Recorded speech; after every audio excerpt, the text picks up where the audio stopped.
Assalamualaikum warahmatullahi wabarakatuh.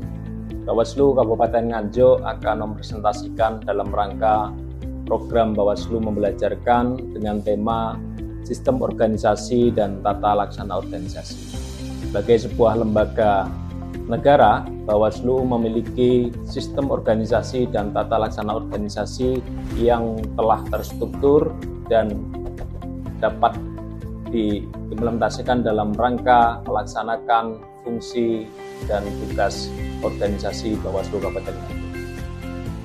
Sebagai sebuah lembaga negara, sistem organisasi terbentuk merupakan seluruh perangkat kelembagaan yang dimiliki oleh Bawaslu.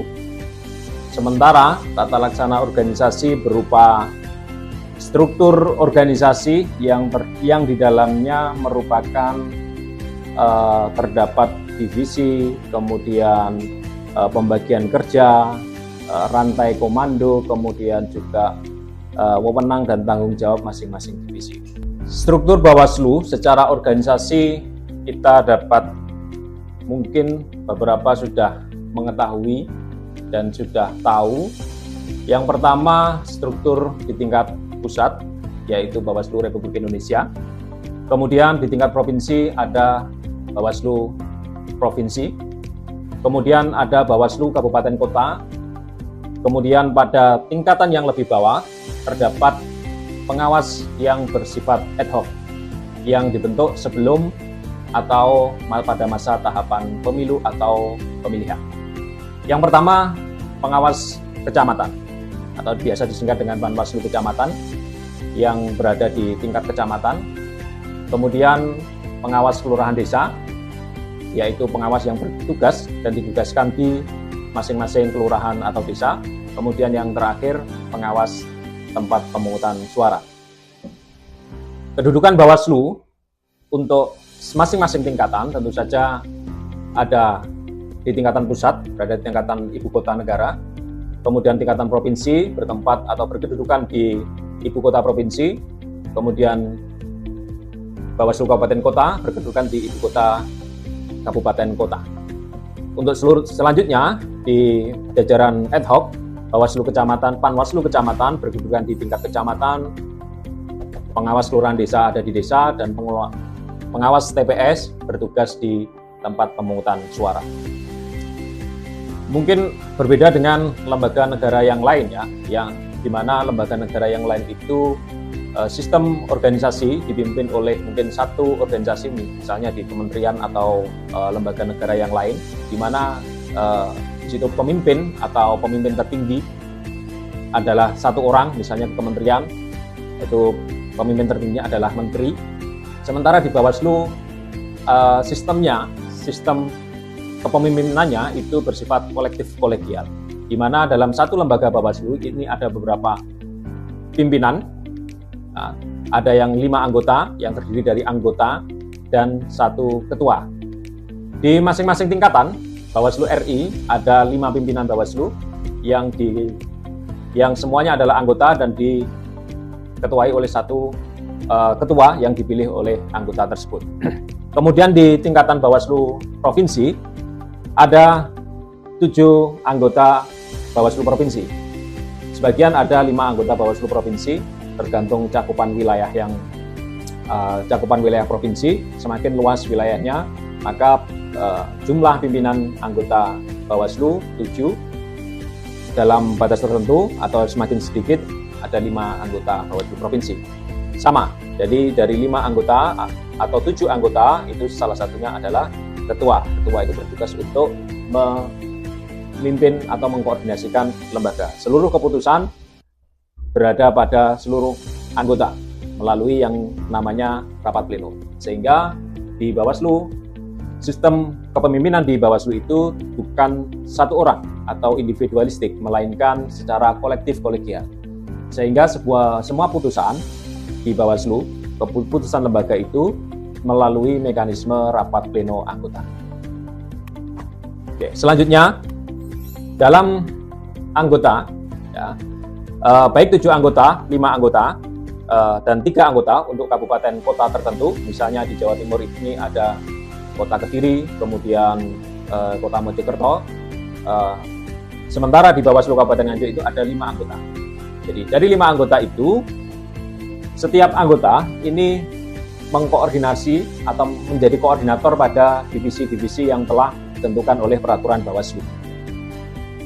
Misalnya pada 7 anggota, ya, 1 ketua, kemudian ada divisi pencegahan dan partisipasi masyarakat, divisi humas dan data informasi, kemudian divisi hukum, kemudian divisi penanganan pelanggaran, divisi SDM, organisasi dan diklat, terakhir divisi penyelesaian sengketa.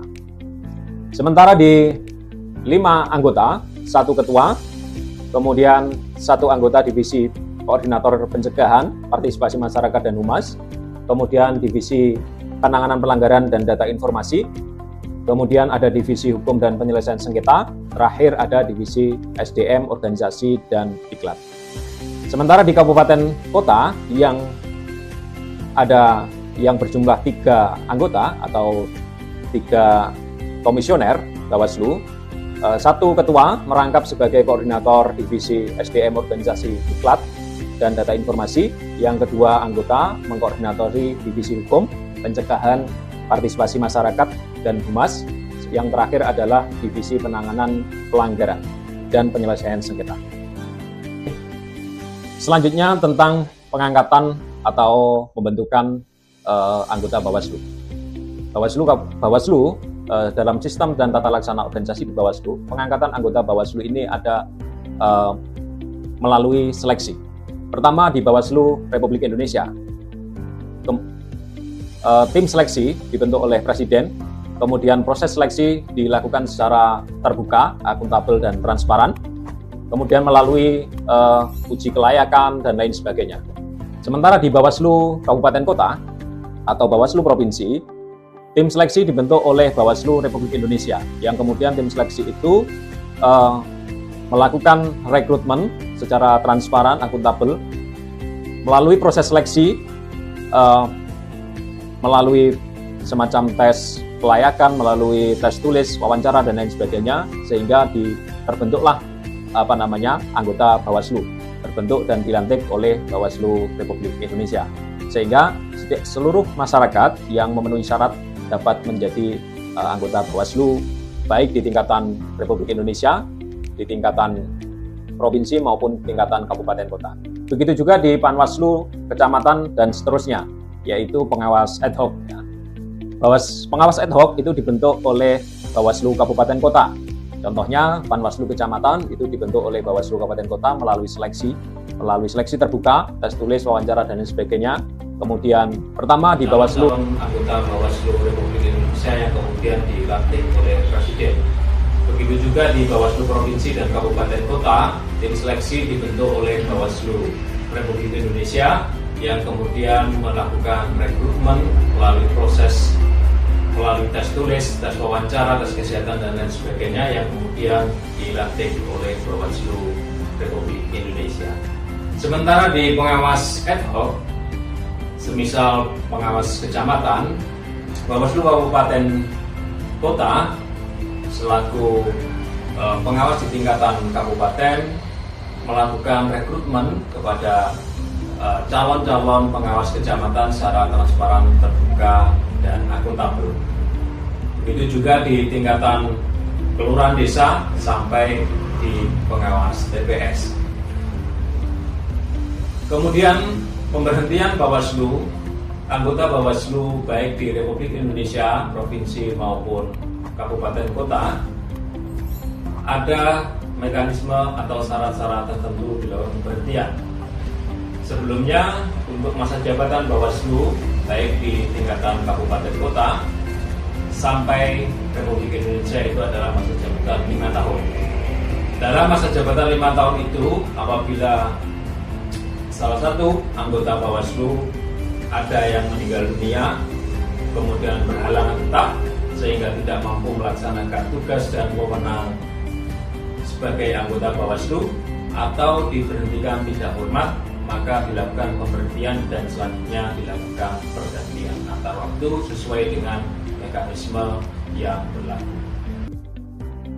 Tata kerja dan fungsi Bawaslu.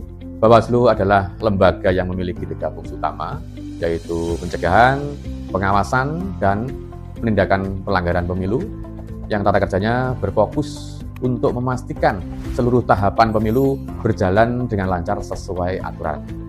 Nah, tata kerja Bawaslu bersifat berjenjang dan kolegial.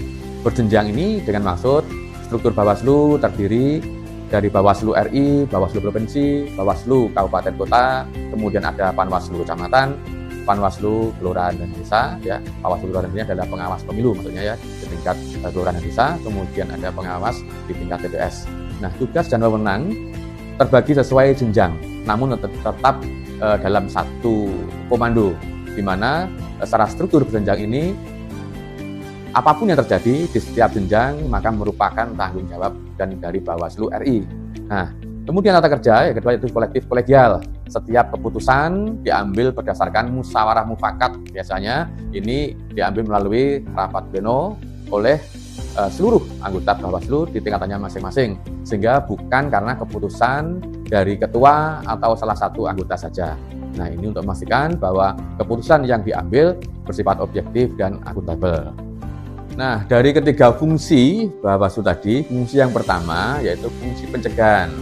Fungsi ini bertujuan mencegah pelanggaran sebelum terjadi. Jadi ini bersifat preventif. Ini merupakan langkah proaktif untuk menciptakan pemilu yang damai dan jujur dengan melakukan beberapa langkah. Di antaranya yang pertama yaitu penyusunan pedoman pengawasan. Ini sangat penting ya. Yang kedua berupa sosialisasi dan edukasi. Ini dilaksanakan di mana untuk peserta pemilu dan pemilih, sehingga mereka betul-betul mempunyai bekal ya, sehingga untuk menciptakan pemilu yang damai dan jujur. Kemudian yang ketiga yaitu identifikasi potensi kerawanan. Nah, ini biasanya Bawaslu tidak sendiri, yaitu ada dengan beberapa pihak yang terkait, di antara dari Kesbangpol dan juga dari kepolisian. Nah, ini bersifat pencegahan. Kemudian fungsi yang kedua yaitu bersifat fungsi pengawasan.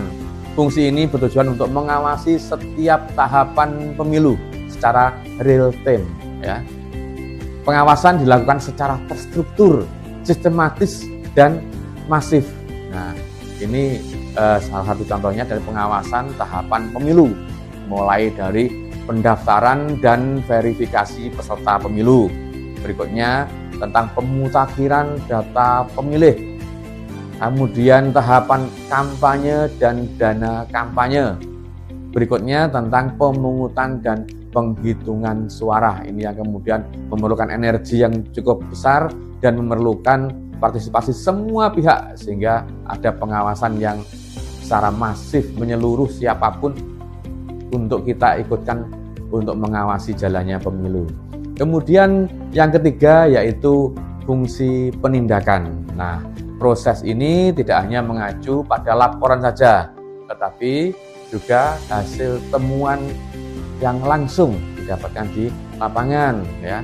Seperti kita penerimaan, kemudian kita adakan kajian, laporan maupun temuan. Ini beberapa hal yang dilakukan dalam fungsi penindakan. Kemudian kita laksanakan juga klarifikasi dan juga adanya pembuktian. Kemudian yang berikutnya adalah penyelesaian pelanggaran pemilu, di mana pelanggaran ini ada yang pelanggaran administrasi, ada juga tindak pidana pemilu, dan juga biasanya tentang sengketa proses. Sistem kesekjenan Bawaslu. Kesekjenan adalah tulang punggung administrasi Bawaslu.